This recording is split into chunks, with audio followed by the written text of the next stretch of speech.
सबसे पहले तो मैं आप सबको इस बात लिए धन्यवाद करना चाहूंगा कि आप अपनी समस्या को लेकर के आए, लेकिन उसके बावजूद शांति के साथ आए, प्यार का संदेश लेकर के आए। नहीं तो आमतौर पर यह स्थिति बनती है जब चुनाव नजदीक आ जाता है तो सबको लगता है कि हमको ऐसे बात करनी चाहिए। मैं एक बात को बड़ा स्पष्ट करना चाह रहा हूं कि हिमाचल प्रदेश में हमारी सरकार बनने के पश्चात जो असंभव सहयोग हम ऐसे वर्ग के लिए कर सकते थे जिनके भविष्य के सामने प्रश्न चिन्ह खड़ा है।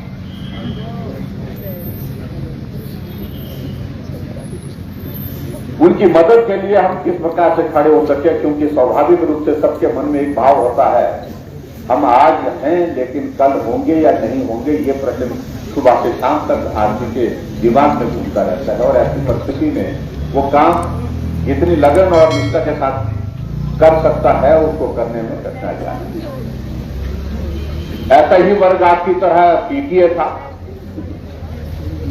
और हमने इस बात को देखा कि उन्होंने भी काम किया, लंबे समय से काम किया, हालांकि परिस्थितियां अलग थी, उनका भविष्य बिल्कुल अंधकार में था। और पूर्व सरकार ये कहती थी कि हमारा पौधा है, लेकिन पौधे को जल देने की भी जरूरत पड़ती है, पानी से सींचने की भी जरूरत पड़ती है, ये भी उनको समझना चाहिए था। लेकिन उन्होंने उनको छोड़ दिया, चौराहे पर छोड़ दिया। हमने उनके लिए लड़ाई लड़ी, सुप्रीम कोर्ट तक लड़ाई लड़ी। हमने कहा दूर दराज के इलाके में जहां अध्यापक नहीं जा पाते वहां पर ये सेवाएं दे रहे हैं और वर्षों से सेवाएं दे रहे हैं, अपने परिवार को भी चला रहे हैं, कठिन परिस्थितियों में काम कर रहे हैं, इसलिए इनकी मदद का रास्ता निकालना चाहिए। काम कठिन था, मुश्किल था, लेकिन फिर भी उसके बावजूद हमने कहा कि इस वर्ग की मदद होनी चाहिए। हमने सुप्रीम कोर्ट तक लड़ाई लड़ी और उस लड़ाई के माध्यम से रास्ता निकाला। आज वो तमाम जितने वो पीटीए वाले जो चौक पर, चौराहे पर छोड़ दिए गए थे पूर्व सरकार के द्वारा, उनके भविष्य के सामने एक बहुत बड़ा प्रश्न चिन्ह खड़ा था, अंधकार दिखता था। तो उनके सामने किरण जो है वो आशा की किरण के रूप में भारतीय जनता पार्टी की सरकार ने काम किया। आज सभी के सभी जय श्री राम, जय श्री राम। और उसी तरह से बार बार जय राम जी। मैं इस बात को भी महसूस करता हूं, दूसरा वर्ग हमारा जो एसएमसी का, जिसमें आप सब लोग हैं, इस वर्ग को भी इसी प्रकार की परिस्थितियों के दौर में उसके कई वर्षों से गुजरना पड़ रहा है। हालांकि मैं इस बात से भी सहमत हूं कि आपकी नियुक्ति के लिए एक प्रोसीजर अडॉप्ट किया गया और एक नीति के तहत एसएमसी की एक पॉलिसी है, उस पॉलिसी के अंतर्गत आपको जो है वो लगाया गया।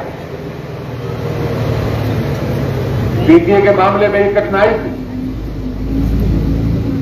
लेकिन आपको उस पॉलिसी के अंतर्गत लाने के बाद भी एक प्रश्न चिन्ह खड़ा हो गया कि अगर रेगुलर कोई अध्यापक आ जाएगा तो आपको अपना घर का रास्ता निकालना पड़ेगा, घर की तरफ जाना पड़ेगा, यानी कि छोड़ करके जाना पड़ेगा। हमने कहा यह भी उचित नहीं है और ऐसे में मदद के लिए खड़े होना चाहिए आप सबके साथ में। हम इस बात से सहमत हैं, कानून ने कई तरह की पेचीदगियां उसमें खड़ी की है और इसके कारण परेशानी है हमारे साथ, लेकिन फिर भी उसके बावजूद हमने एक बात को सुनिश्चित किया कि जहां हमारा एसएमसी का दूर दराज से हमारा भाई या हमारी बहन लगी हुई है, कम से कम जहां लगी है वहां से उनको नौकरी छोड़ने की नौबत नहीं आनी चाहिए और ट्रांसफर के माध्यम से भी उनके पद को भरने के लिए हमने कहा कि ये अनुमति नहीं होगी। एसएमसी का टीचर जहां लगा है वो लगा रहेगा और ऐसे में डायरेक्टरेट में सभी जगह इस बात का हमने संदेश दिया, डायरेक्शन दी कि कोई भी एसएमसी का टीचर जो है वहां स्कूल से अगर किसी की अगर ट्रांसफर के माध्यम से ज्वाइनिंग के लिए आ जाता है तो उसकी ज्वाइनिंग रोक दी जाए और हमारे एसएमसी का टीचर वहां पर जो लगा है वो अपना काम करता रहे। एक बात को हमने सुनिश्चित किया और दूसरी बात को लेकर के ये भी हमने बात कही, अब के इस बजट में हमने एक बात कही है कि हम आपके लिए कोई ऐसा रास्ता निकालने की कोशिश कर रहे हैं जिस रास्ते में चल करके आपको रास्ते में ऐसा न लगे कि हम कहीं रुक गए। रास्ता निकले तो वो जिंदगी भर के लिए आगे बढ़ने का रास्ता हो, आधा अधूरा रास्ता न हो। इसलिए हमने कहा इसको बारीकी से अध्ययन करिए, जो मदद का रास्ता निकल सकता है उसके लिए आप काम करिए, अधिकारी को कहा है। और उसके साथ साथ में हमने ये भी कहा है कि हमारे एसएमसी के हमारे जितने भी हमारे टीचर हैं उनके लिए इस बात को लिए सुनिश्चित करें कि जो पॉलिसी का हमने जिक्र किया है, पॉलिसी में हम प्रावधान कैसे कर सकते हैं, किस प्रकार से हम नियमों में जो है कानून के मुताबिक उन सारी चीजों को ढाल सकते हैं जिसके तहत जो है आपके जीवन में इस प्रकार की कठिनाई ना आए। इस बात को लेकर के आप लोग आशंकित हैं, चिंतित हैं, उस दिशा में आगे बढ़े हैं। कुछ जगह कुछ चीजों को लेकर के चर्चा हुई बड़ी है, हालांकि इसमें भी कानूनी पेचीदगियां आप सबको अच्छी तरह से मालूम है, क्योंकि हम चाहते हैं कि अगर एक बार हम कदम उठाएं तो उसमें कानून कम से कम आपका रास्ता जो है बाधित ना करे, कानून आपके रास्ते में फिर जो है रुकावट पैदा न करे। इस बात को हम सुनिश्चित करना चाह रहे हैं। इसलिए आप सब लोग आज यहां पर आए हैं, आप सबको लग रहा होगा कि सारी चीजों को लेकर के अभी इसी वक्त कहें। मैं आप सबसे इतना निवेदन करना चाहता हूं, कुछ चीजें आगे बढ़ी हैं, कुछ चीजें आगे बढ़ करके हमने लगभग उसको एक दिशा देने की हमने कोशिश कर ली है, लेकिन उसके बावजूद फाइनल इसकी सारी चीजों को लेकर के अभी हमारे सामने जो चीजें आने वाली है, जो कानून की दृष्टि से उसमें किस प्रकार से हम कैबिनेट में और अपनी जो है सरकार में जो है सारी चीजों को इस प्रकार से प्रस्तुत करें जिसमें आपका रास्ता पक्का हो, रास्ते में कोई बाधा ना रहे, कानूनी कोई पेचीदगी आपका रास्ता ना रोके। इस बात को सुनिश्चित करने के लिए हमने कहा है कि बारीकी से सारी चीजों को देखो। और ये भी मैं कहना चाहता हूं कि जल्दबाजी में किया हुआ काम कई बार संकट में पड़ जाता है। आज अगर हम एक चीज को कोई निर्णय कर ले और निर्णय के बाद वो कानून के पेचीदगियों में फंस जाए और उसके बाद आप भी रास्ते में अटक गए और हम लोग भी उसमें रास्ते में अटक गए, उसका कोई लाभ नहीं। इसलिए मेरा सबसे निवेदन है, आप लोगों ने अपना पक्ष रखा है और आपने 2-3 चीजों को लेकर के जो विशेष तौर से जिस बात का जिक्र किया है, आग्रह किया है, आपकी जो क्लॉज 9 और क्लॉज 10 दो का जिक्र है, उसका रिमूवल का रास्ता कैसे, उसको हम साइलेंट कैसे करें, उसको हम कैसे उसको जो है उसका रास्ता निकालें, ये एक बहुत टेक्निकल इश्यू है। क्योंकि नियम के मुताबिक जो है जिस वक्त कोई कर्मचारी लगता है उसमें कानून में व्यवस्था के अंतर्गत यही चीजें गाड़े आ रही है कि जिस वक्त वो शर्तें थी उन शर्तों को आप लोगों ने स्वीकार करके ज्वाइनिंग दी है। और ऐसे में उस सारी चीज को लेकर के एक कठिनाई जरूर आ रही है कि जब शर्त स्वीकार की है तो अब उसको बीच में कैसे किया जाए। लेकिन हम और कोई रास्ता ढूंढ रहे हैं, तलाश कर रहे हैं, और वो रास्ता ढूंढने के लिए कुछ और पिछले जो कोर्ट के कुछ जजमेंट वो भी हमने इकट्ठा करने के लिए बोला है। कुछ एक जगह जजमेंट आई है, कुछ एक जगह जजमेंट अगर नहीं है तो उनको हमने कहा तलाश किया, हमारे पास अवेलेबल नहीं है, उनको तलाश करें। और उसके साथ साथ में उन सारी चीजों को ठीक तरह से बेहतर ढंग से हम कानून के रास्ते में आगे बढ़ाकर हम कैसे कर सकें, इस बात को हम सुनिश्चित करना चाहें। इसलिए मेरा सबसे निवेदन है, अभी हमारा 2 महीने से ज्यादा का हमारा जो टेन्योर जो है इफेक्टिव वर्किंग का है, जिसमें हम कोई भी निर्णय ले सकते हैं, कोई भी निर्णय ले सकते हैं। और उस निर्णय को जब हम लेंगे आप सबको हम सूचित भी करेंगे, आप सबको हम जानकारी भी देंगे।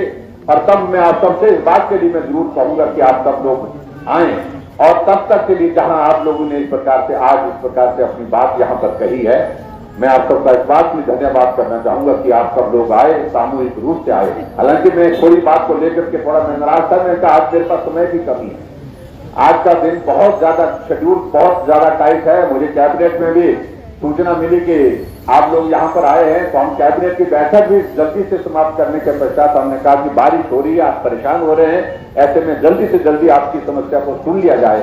उस दृष्टि से मैं आप सबके बीच में आया हूँ। मैं इतना दूर कहना चाहता हूँ, भरोसा रखिए, हमने पीछे भी अपने उन साथियों को जिनके सामने प्रश्न चिन्ह था भविष्य के सामने, उनको भी निराश नहीं होने दिया। और मैं ये भी कहना चाहता हूं, पर आप सब तो हमारे ऐसे साथी हैं जो चट्टान की तरह खड़े रहे साथ में, दुख में साथ रहे, सुख में भी साथ रहे और कठिनाई में भी साथ रहे। आपसे भी मेरा इतना विनम्र निवेदन है कि आप थोड़ा सा संयम रखें और निश्चित रूप से, स्वाभाविक रूप से उस दिशा में हम आगे बढ़ रहे हैं जहां आपका भविष्य सुनिश्चित हो, कि जहां कठिनाई ना हो, जहां परेशानी ना हो, जहां संकट ना हो, जहां आपके सामने ये प्रश्न चिन्ह ना हो कि आज हम हैं तो कल क्या होगा। इन सारी बातों को लेकर के इस जिम्मेवारी को आप हमारे ऊपर छोड़िए। इतना ही मैं आज के इस कार्यक्रम में कहना चाहता हूं और बहुत जल्दी मैं आपको कर रहा हूं, बहुत जल्दी आने वाले समय में कई तरह के दौर आएंगे। 15 अगस्त का ये कर रहे हैं, लेकिन 15 अगस्त के बाद भी अभी लंबा समय है। देखो एक बात देखो, मैं ये एक चीज कोशिश करेंगे तो आप लोग बोल और जहां अगर देखिए, अगर जहां इस प्रकार की अगर बात आएगी, आप लोगों ने साफ और स्पष्ट शब्दों में बात कही अपने कि हम समाधान चाहते हैं, और हम आपको साफ और स्पष्ट शब्दों में कह रहे हैं हम समाधान की दिशा में आगे बढ़ रहे हैं। मैं इतना जरूर कहना चाहता हूं, बहुत जल्दी वक्त आएगा और आपकी इस मसले के समाधान की दृष्टि से आगे बढ़कर के हम काम करेंगे। इतनी बात कहते हुए आप सबका बहुत बहुत धन्यवाद। नमस्कार, जय हिंद, जय सर 15 अगस्त बोल दो सर। एक बात को देखिए, अभी तक जो प्रोविजन है उसमें जो कैजुअल लीव और जो मेडिकल लीव के लिए बात कही है, इसको हम अगली जो कैबिनेट है एक बात देखिए, अगर आप सोचेंगे कि भाई मैं गलत बोल रहा हूं, तब आपको विश्वास ही नहीं करना चाहिए था, आपने नहीं आना चाहिए। अब आप जब यहाँ आए हैं, हमने आप पर विश्वास किया, आप हम पर विश्वास करिए। इतने कहना चाहता हूँ। बहुत बहुत ठीक है, थैंक यू।